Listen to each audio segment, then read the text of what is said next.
Hello and Happy New Year everyone. This is Russ from Scotland Sorare.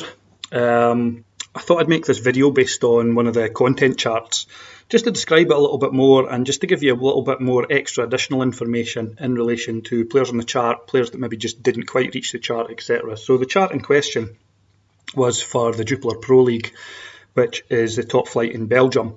I've signed a lot of players from the Belgian league since joining Sorare.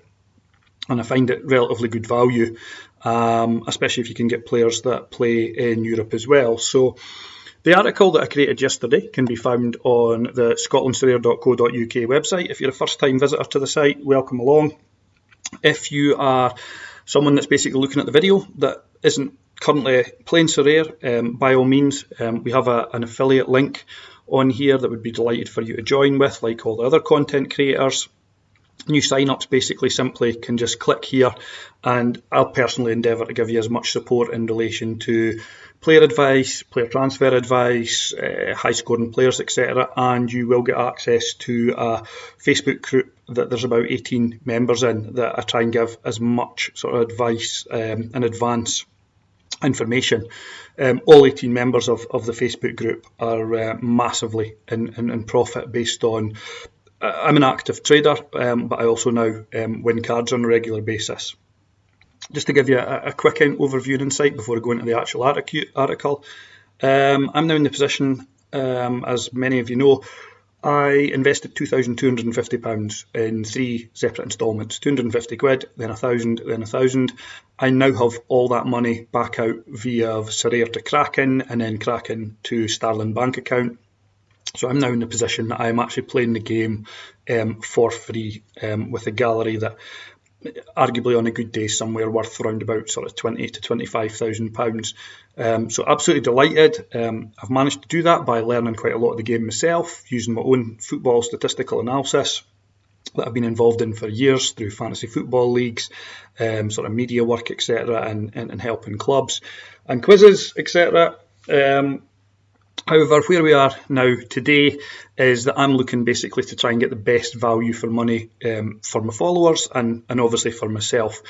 Sometimes you'll find that the players that I recommend, I already have them in the gallery. Sometimes I'm planning to get them on the gallery and I'm just perhaps maybe don't have any ETH. So without further ado, the website basically runs a series of articles, and this is the blog section here where I try and do sort of various charts and articles to hopefully genuinely help everybody make some money, whether it's flipping players or basically just players that are going to ideally win you cards. The article that went live yesterday that this video relates to is as follows. So it's the Jupiler Strikers, and it's based on this video that I'll open up to show you. So this is all the strikers, every single striker in the Jupiler that I've basically accumulated all the stats based on the Opta weeks from game week 1 of the season. So if I flick over to YouTube, I've put this on the YouTube channel. You can see here the Scotland Sorare. We've got the channel. I post once or twice a week. I try not to spam it so it's too often. Again, welcome to like it, subscribe, join in, ask questions, etc. Please do. I'll honestly always try and give you as much advice and help as possible. So the strikers here, you will see it's the top 15. And this is from the start of the season where there was an element of obviously additional games with the European activity as such. So some of the teams obviously that were involved in Europe, you've got Anderlecht and you've got Antwerp, Club Bruges. These guys were all involved in Europe, which helped contribute to the points. And you also, the USG start, you can see there with Undav and Van Zier and Loic Lapusen, who maybe went under the radar quite a bit, certainly on the price side of things. I know I was one of the guys, I missed him when he was, he was going for around about £70, which is ridiculous considering how effective he actually was. So this here basically it's every single game week that's run along the bottom, and the scores here are the top 15 players all the time. So this, if there's players, the chart actually goes down to about 70 in total. So these charts the players are all moving at the same time. but this is the genuine utility score through all competitions. So within that, basically, what you're looking at is internationals, European games, and what the scores they are getting in the league games. I think this is really important. It's great having players that score 70, 80 points, etc. But then if they're on the bench or do not play or suspended regularly, etc., then you're going to suffer in game weeks with the DNP. You're going to suffer from maybe not hitting cards rather than just hitting thresholds, etc. For months, my objective obviously was just to try and hit thresholds and build up an ETH balance. But to be honest, I'm a player now that, like most, if you win a card, you've then got the decision to sell the card for the ETH or to use the card and maybe sell somebody else from your gallery. So I think winning cards is really, really important, and that's something I've tried to concentrate on doing pretty much since July, August last year, where I changed tactic from basically trading my way into getting a 5-figure gallery as such. You'll see there that Junior Ito, due to his international games, etc., the sort of the midweek game weeks, etc., that he helps contribute to are just phenomenal. If I go back here and just basically just show you here at the end as such. But Junior Ito as such, what a fantastic player. You'll also see there Noah Lan, obviously under 23 utility. So if you've got him leading your under 23 line, rather than maybe say your challenger line, etc., then fantastic. But these aren't affordable for everyone. And you've got other players there. I've got Shamar Nicholson, obviously asterisked since he's moved out of the league now and he's moved to Russia. However, you've got a good mixture of players there. Some that you maybe see, some that you maybe won't have heard before. The Mechlin guys basically burst in. Storm sort of burst up the charts there. They were on a good run for a while. And there's a few familiar names there that you always see around about that 400-500 ETH mark in Selemani and Theo Bongonda. However, I'm a firm believer that if you can get the same amount of points for half the ETH, big names and reputations and the collectability aspect of it isn't quite really why I play the game, and it's not quite there for me. I'm here first and foremost to try and make money, to make profit. I do love playing the game, and I love discovering players and analysing players, etc. But my main objective is to make a profit and to make some money out of this game. If not, I would just go and play Barclays or Fan Team or some of these other sort of fantasy football league games that are kind of hit and miss. I think with this game that you can, with statistical analysis, you can get a really sort of solid return as such. And I'd like to think I've been able to prove that in the fact that I've probably got about a £25,000 to £30,000 total profit out of this game. And it'll be a year next February, sorry, that I've played this game. So what I've done in the article, that's the video that it obviously relates to, and you can click it basically just from there if you do wish. However, what we've also got is we've got the top 5 players by overall score under £1,000. So as we all know, the rare prices have shot up. They're quite in demand. The European leagues have all got arguably 4.5, 5.5 months of the season still to go, so they're kind of mid-season as such. However, you'll see that the top player that you can buy for under £1,000 is Tarek Tusadali. He's coming in right now at 3.3310, and he's accumulated 1,352 points. So basically what I like to do, just to get value for money, is calculate the actual ETH it's costing you per point scored. So you can see there, just as an example, at a cost of 0.00022 ETH per point scored. So if he scores 45 points just in one game, it's cost you 0.1 ETH, or £27 for him to basically acquire that score. So that's obviously if he scores 45. If he scores higher than that, it's costing more than that. If he scores lower than that, it's obviously costing you less in proportion to the price you've paid. Now bear in mind, this is the 6-7 month sort of stage within the season as such. So those prices will all become better value as the season goes on, and depending obviously if they play all the games or not. it will obviously move probably hopefully to roughly about 50%, maybe sort of 60% of the prices there. So you've got Tusadali, Manuel Benson and Michael Frey, who both are at Antwerp, who are contributing.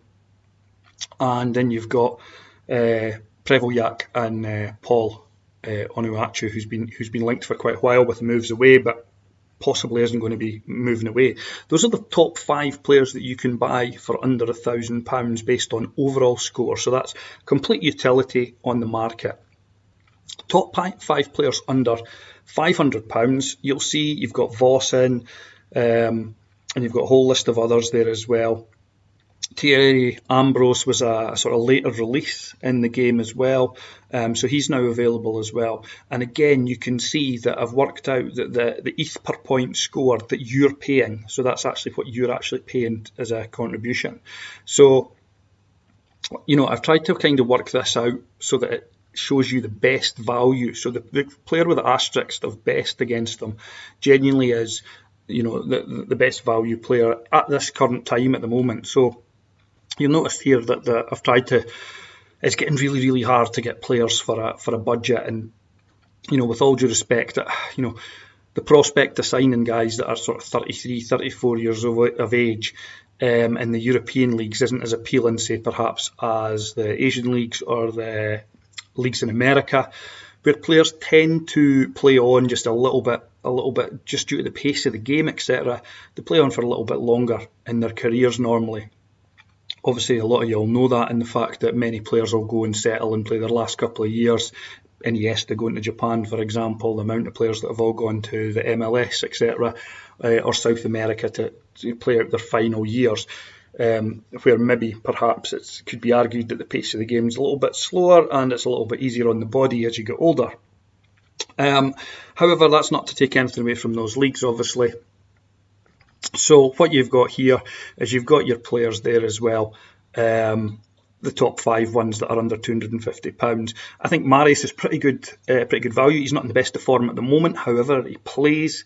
He's accumulated and has shown that he can actually score quite a lot of points. The last 5 game weeks are shown as pretty poor just now, but over the course of the season, he can hopefully and only sort of play better as such.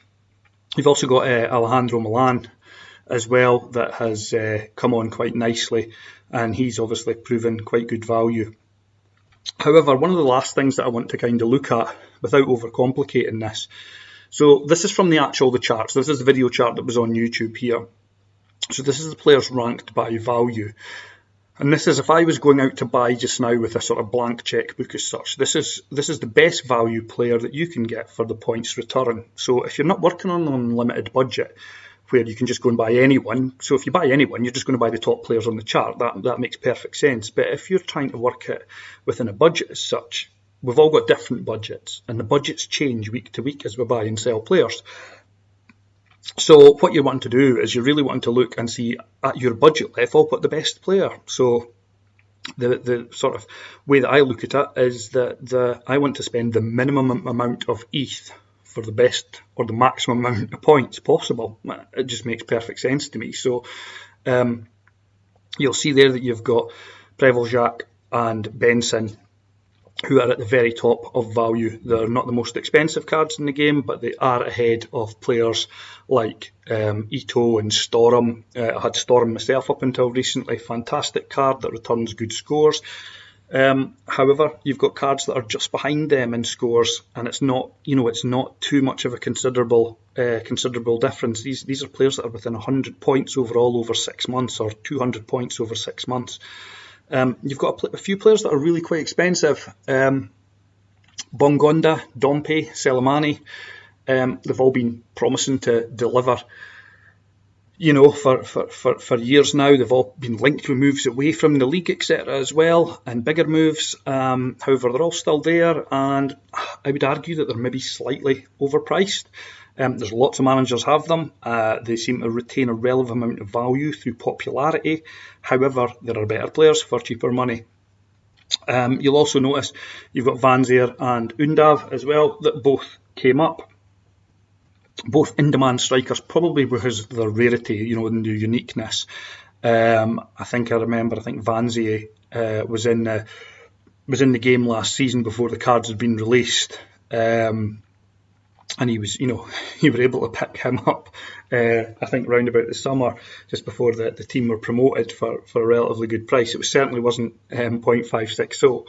So that's basically some of the players, etc., that we're covering at the moment. And I plan to do this with all the leagues, and I'm going to do this with all the positions. By that, I'm going to look at all the challenger ones, and I'm going to do an article on the MLS, etc., from last season, and hopefully do some sort of prediction work on the MLS with maybe a couple of managers. I'm going to obviously put out approaches. Good friends, obviously, with Sorare and the Budget, and I keep in touch with Hendo and Quinny and some of these guys, etc. So, I'll obviously be hopefully talking to them in maybe relation to do some sort of putting our heads together and giving some analytical stuff, but with also some of the guys that are kind of really involved in the gameplay aspect, etc. as well. I'm good at providing the numbers and the stats, etc., but these guys are also brilliant and totally up to date on all the rules, etc. So maybe with a couple of collaborations, fingers crossed, we can create and generate some sort of really good content for all you guys that watch the videos, etc. There's a few players that didn't quite reach the chart as such, or are just sitting hovering underneath, or there's a few guys that are 5-6 sort of games behind. They've been on a great run, but they just don't have enough points to appear. So a few of those players which haven't been listed on the article, etc., I've got written down. So Rabbi Matondo, the Welsh winger, he was actually born in Liverpool, but obviously represents Wales at sort of senior level after being an England youth. He's flying just now. He's rapidly catching that sort of top 15. You've got CB Shrivers, I think is how you pronounce it, and Musa Altamari, both at Leuven. They're again both accumulating the points. They're hitting hard. Whether they'll break that top 15 or not, I'm not fully convinced. But they're coming in at decent prices. Thierry Ambrose, that is a player that I really intend to add to my own gallery. I think he's really good as well. So he's on a good burst of form at the moment. And the final two are Julian Nagoy at Upin and Kauro Mitoma at USG. So these guys are all contributing. They're just lying under that sort of top 15, and fully expect that these guys, a couple of them might break into that top 15. As always, if you've got any questions at all, you can hit me up on whether it's Discord or whether it's on any of the social media channels. I'll be more than happy to try and help.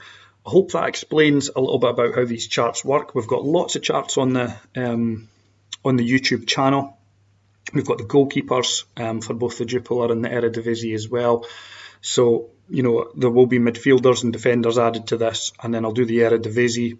I've had a request from Chris Quirk as well, who contacts me regularly for just bits and bobs on Twitter. So I'm going to do the Turkish League for him as well. And again, it's just a different sort of analytical look rather than relying on that sort of Sorare data, last 5, last 15, which is fabulous as a quick online resource. However, it's not always what I find given a sort of full picture as such. So this is just something different. Hopefully you've enjoyed the video. I'm just a guy making videos with a team. So thanks very much for listening, and we'll hopefully speak to you all again very soon. Cheers.